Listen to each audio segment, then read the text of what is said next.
السلام علیکم۔ آج کے دن اس ویڈیو میں بات کریں گے اس وقت کی کہ جب 70,000 مردے زندہ ہو گئے۔ یہ حضرت حزقیل علیہ السلام کی قوم کا ایک بڑا ہی عبرت خیز اور انتہائی نصیحت آمیز واقعہ ہے۔ اگر آپ کو یہ ویڈیو پسند آئے تو کمنٹ میں ماشاءاللہ اور سبحان اللہ ضرور لکھ دیں، شکریہ۔ دوستو، حضرت حزقیل علیہ السلام حضرت موسیٰ علیہ السلام کے تیسرے خلیفہ ہیں جو منصب نبوت پر سرفراز کیے گئے۔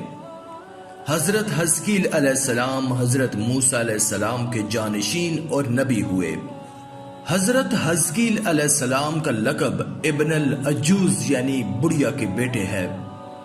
ابن العجوز کہنے کی وجہ یہ ہے کہ یہ اس وقت پیدا ہوئے تھے جبکہ ان کی والدہ ماجدہ بہت بوڑھی ہو چکی تھی۔ مردوں کے زندہ ہونے کا واقعہ کچھ اس طرح ہے کہ بنی اسرائیل کی ایک جماعت جو حضرت حزقیل علیہ السلام کے شہر میں رہتی تھی، شہر میں طاعون کی وبا پھیل جانے سے ان لوگوں پر موت کا خوف سوار ہو گیا اور یہ لوگ موت کے ڈر سے سب کے سب شہر چھوڑ کر ایک جنگل میں بھاگ گئے اور وہیں رہنے لگے۔ تو اللہ تعالیٰ کو ان لوگوں کی یہ حرکت بہت زیادہ ناپسند ہوئی، چنانچہ اللہ تعالیٰ نے ایک عذاب کے فرشتے کو اس جنگل میں بھیج دیا جس نے ایک پہاڑ کی آڑ میں چھپ کر چیخ مار کر بلند آواز سے یہ کہہ دیا کہ موتوا یعنی تم سب مر جاؤ۔ یہ بھیانک چیخ سن کر بغیر کسی بیماری کے بالکل اچانک یہ سب کے سب مر گئے، جن کی تعداد 70,000 تھی۔ ان مردوں کی تعداد اس قدر زیادہ تھی کہ لوگ ان کے کفن اور دفن کا کوئی انتظام نہیں کر سکے، اور ان مردوں کی لاشیں کھلے میدان میں بے گورو کفن 8 دن تک پڑی پڑی سڑنے لگیں اور بے انتہا تعفن اور بدبو سے پورے جنگل بلکہ اس کے اطراف میں بدبو پیدا ہو گئی۔ کچھ لوگوں نے ان کی لاشوں پر رحم کھا کر چاروں طرف سے دیوار اٹھا دی تاکہ یہ لاشیں درندوں سے محفوظ رہیں۔ کچھ دنوں کے بعد حضرت حزقیل علیہ السلام کا اس جنگل میں ان لاشوں کے پاس سے گزر ہوا تو اپنی قوم کے 70,000 انسانوں کی اس موت ناگہانی اور بے گورو کفن لاشوں کی فراوانی دیکھ کر رنج و غم سے ان کا دل بھر گیا۔ آپ دیدہ ہو گئے اور باری تعالیٰ کے دربار میں دکھ بھرے دل سے گڑ گڑا کر دعا مانگنے لگے کہ یا اللہ، یہ میری قوم کے افراد تھے جو اپنی نادانی سے یہ غلطی کر بیٹھے کہ موت کے ڈر سے شہر چھوڑ کر جنگل میں آ گئے۔ یہ سب میرے شہر کے باشندے ہیں، ان لوگوں سے مجھے انس تھا اور یہ لوگ میرے دکھ سکھ کے شریک تھے۔ افسوس کہ میری قوم ہلاک ہو گئی اور میں بالکل اکیلا رہ گیا۔ اے میرے رب، یہ وہ قوم تھی جو تیری حمد کرتی تھی اور تیری توحید کا اعلان کرتی تھی اور تیری کبریائی کا خطبہ پڑھتی تھی۔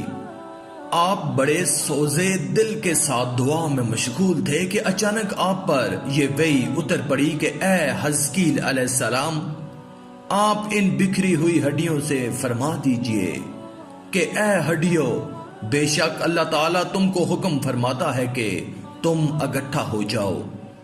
یہ سن کر بکھری ہوئی ہڈیوں میں حرکت پیدا ہوئی اور ہر آدمی کی ہڈیاں جمع ہو کر ہڈیوں کے ڈھانچے بن گئے۔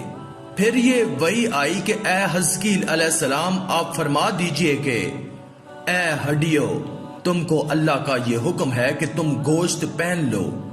یہ کلام سنتے ہی فوراً ہڈیوں کے ڈھانچوں پر گوشت پوش چڑھ گئے۔ پھر تیسری بار یہ وحی نازل ہوئی، اے حزقیل، اب یہ کہہ دو کہ اے مردو، خدا کے حکم سے تم سب اٹھ کر کھڑے ہو جاؤ۔ چنانچہ آپ نے یہ فرما دیا تو آپ کی زبان سے یہ جملہ نکلتے ہی 70,000 لاشیں دم زدن میں کھڑی ہو گئیں۔ پھر یہ سب لوگ جنگل سے روانہ ہو کر اپنے شہر میں آ کر دوبارہ آباد ہو گئے اور اپنی عمروں کی مدت بھر زندہ رہے، لیکن ان لوگوں پر اس موت کا اتنا نشان باقی رہ گیا کہ ان کی اولاد کے جسموں سے سڑی ہوئی لاش کی بدبو آتی رہی اور یہ لوگ جو کپڑا بھی پہنتے تھے وہ کفن کی صورت میں ہو جاتا تھا، اور قبر میں جس طرح کفن میلا ہو جاتا ہے ایسا ہی میلا پن ان کے کپڑوں پر نمودار ہو جاتا تھا۔ چنانچہ یہ اثرات آج تک ان یہودیوں میں پائے جاتے ہیں جو ان لوگوں کی نسل سے باقی رہ گئے ہیں۔ یہ عجیب و غریب واقعہ قرآن مجید کی سورہ بقرہ میں خداوند قدوس نے اس طرح بیان فرمایا ہے کہ اے محبوب، کیا تم نے نہ دیکھا تھا انہیں جو اپنے گھروں سے نکلے اور وہ ہزاروں تھے، موت کے ڈر سے تو اللہ نے ان سے فرمایا مر جاؤ، پھر انہیں زندہ فرما دیا۔ بے شک اللہ لوگوں پر فضل کرنے والا ہے، مگر اکثر لوگ ناشکرے ہیں۔ دوستو، آدمی موت کے ڈر سے بھاگ کر اپنی جان نہیں بچا سکتا، لہٰذا موت سے بھاگنا بالکل ہی بیکار ہے۔ اللہ تعالیٰ نے جو موت مقرر فرما دی ہے وہ اپنے وقت پر ضرور آئے گی، نہ ایک سیکنڈ اپنے وقت سے پہلے آ سکتی ہے، نہ ایک سیکنڈ بعد آئے گی۔ لہٰذا بندوں کو لازم ہے کہ رضائے الہی پر راضی رہ کر صبر و شکر کریں، اور خواہ کتنی ہی وبا پھیلے یا گمسان کا رن پڑے، اطمینان و سکون کا دامن اپنے ہاتھ سے نہ چھوڑیں، اور یہ یقین رکھیں کہ جب تک میری موت نہیں آتی مجھے کوئی نہیں مار سکتا اور نہ میں مر سکتا ہوں، اور جب میری موت آ جائے گی تو میں کچھ بھی کر لوں، کہیں بھی چلا جاؤں، بھاگ جاؤں یا ڈٹ کر کھڑا ہو جاؤں، میں کسی حال میں بچ نہیں سکتا۔ آج کی اس ویڈیو میں تھا بس اتنا ہی۔ اگر ویڈیو پسند آئی ہو تو کمنٹ میں ماشاءاللہ اور سبحان اللہ ضرور لکھ دیں۔ شکریہ۔